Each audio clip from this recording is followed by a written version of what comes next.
बतावल कर। कहाँ जालू कहाँ आवेलू बतावल कर। काहे बताई?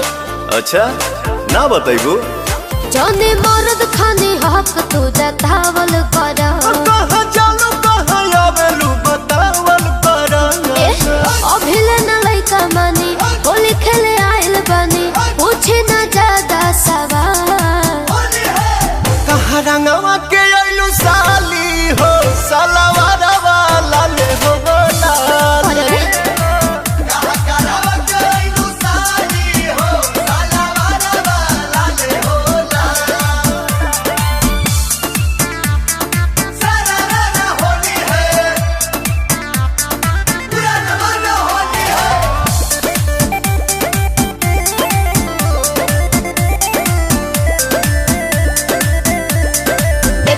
चला भजनी साहसन ए जीजा सुनब न तोहर भाषण ए जीजा।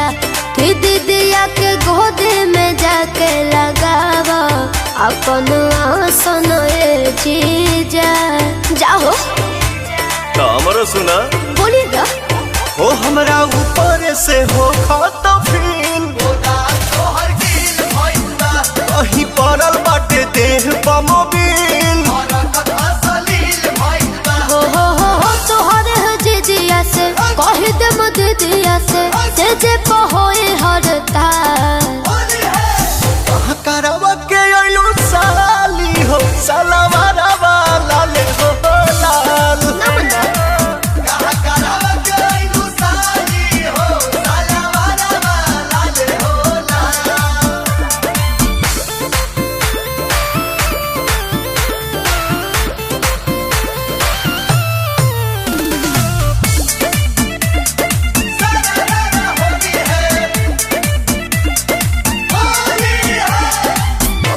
सटे के मन तोहरो करता एही से टेम्परेचर बढ़ता।